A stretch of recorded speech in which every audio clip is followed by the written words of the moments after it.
Hello, I hope this finds you safe and healthy. We are here in a new month, but the same surreal reality. As the weeks go on, I think COVID-19 is starting to hit a little bit closer to home for everybody. Whether you're in the trenches or cooped up at home, please know you're not alone. You have undoubtedly run the gamut of emotions recently. I know I personally am a bit of an introvert and I still have moments of loneliness. I'm relatively safe working from home, but I still have moments of fear. I have more than enough to do to fill my days, but I still have moments of cabin fever. So, what I'm saying is, no matter what you're feeling right now, whether or not you think it's justified, completely normal and it's okay to be feeling that way.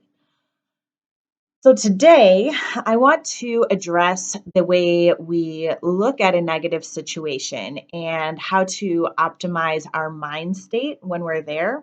I'll be going over a DBT skill. DBT stands for Dialectical Behavior Therapy. It was initially developed by Marsha Linehan as a way to treat borderline personality disorder, but it has since grown far, far beyond these parameters to help all individuals work through change and acceptance, largely integrating your emotions, thoughts, and behaviors through mindfulness practice.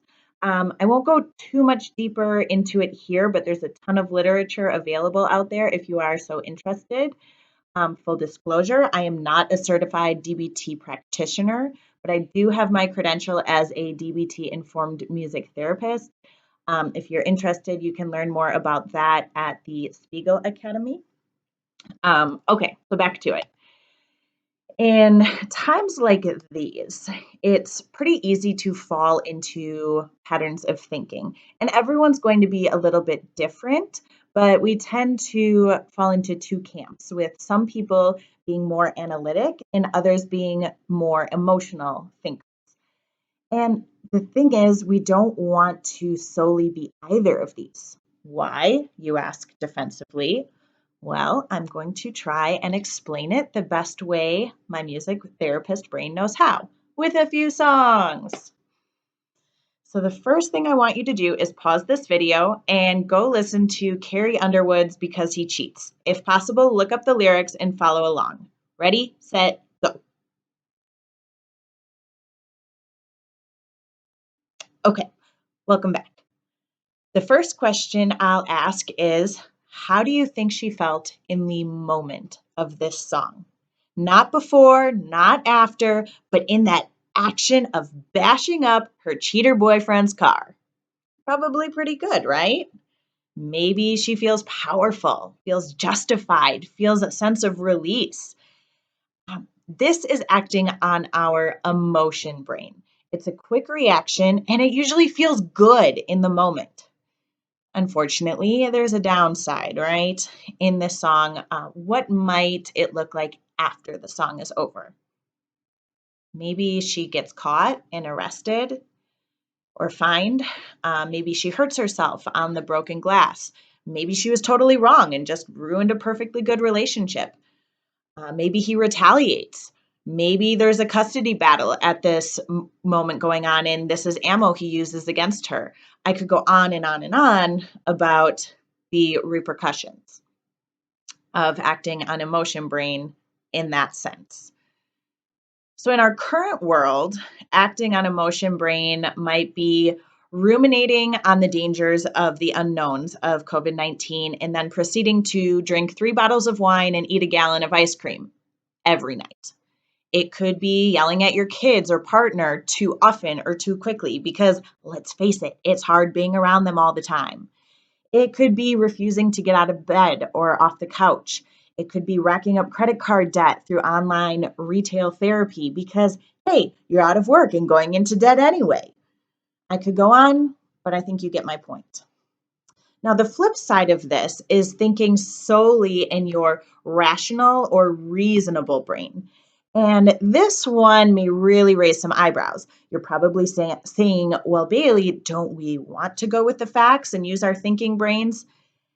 And to that, I will again use the music. So pause and go listen to Bills by Lunch Money Lewis, following along with the lyrics if you can. All right, go. And we're back. Okay, so what's going on in this song? Pretty simple, right? He's got bills, so he's going to work hard and sacrifice and pay them. Good in theory and necessary to an extent in reality, but there's more going on here, right? He's the only one working. Oh, well, got to do it. Filling everyone's needs when his shoes don't even have soles on them. Oh, well, got to do it. Neighbor's doggo giving you grief. Oh, well, ignore it. Food insecurity. Oh, well, keep going. Credit card debt. Oh, well, keep going. And then we get to the end and he's like, ah, because we can only compartmentalize and rationalize for so long. Not to mention, it doesn't sound like, despite his rational way of addressing it, any of these problems are actually getting solved, right? It's just a cycle that keeps going, no matter how much he thinks about it and acts reasonably. So, in this pandemic, so many of us are glued to the newsreel, obsessed with statistics. The government gives us timelines and dates, which helps our rational mind for a moment, but then we might fall apart when those dates get pushed back. We follow the plan of how to disinfect our Amazon packages, but then fall apart when the dog brushed against the package and then sat on the couch, and then your kid sat on the couch, and now you have to burn the whole house down. See, our rational brain can get out of control and reach its breaking point too. So the goal here is to work towards what DBT calls wise mind. Now, wise mind is an intersection between our rational and emotional thoughts. This is being mindful of all of the factors playing into our reactions, kind of saying, I know this and I feel this, therefore I can conclude and do this. So, for example, you just found out shelter in place has been extended. Your rational mind exploded because your spreadsheet detailing how you will pay bills and how to ration toilet paper has been rendered ineffective. Your emotion brain wants to throw your coffee mug into the TV, and your rational brain is like, well, what was the point of that? So your wise mind says, hey, I'm overwhelmed right now. I'm going to push it out of my mind just for a minute, do a quick yoga video, come back to my center. Then I'm going to go back over the budget. I'm going to call my friend who has a stockpile of toilet paper and might be able to help me out, do a trade. I'm going to do some research on financial assistance for 1 hour. And then I'm going to unplug for the rest of the day, watch my favorite comedy, and deal with it again tomorrow. Of course, in times of high stress, this is way easier said than done, but just considering getting out of your brain's instinctual reaction and trying for wise mind is going to be so helpful. Now, of course, I have to leave you with a song suggestion for wise mind. This one is a rap song that cracks me up, but when you really look at the lyrics and ignore the cussing, it actually nails wise mind. It's called Save That Money. It's by Lil Dicky featuring Fetty Wap and Homie Quan. So go check it out. And thank you so much for watching. Leave me a comment. Let me know what you think of this skill or how it may have worked for you.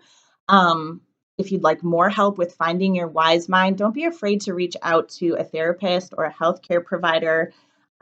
There's lots of online options right now for that. You can also get in touch with me regarding individual sessions or check out musictherapy.org to find a music therapist in your area. So thank you and be well.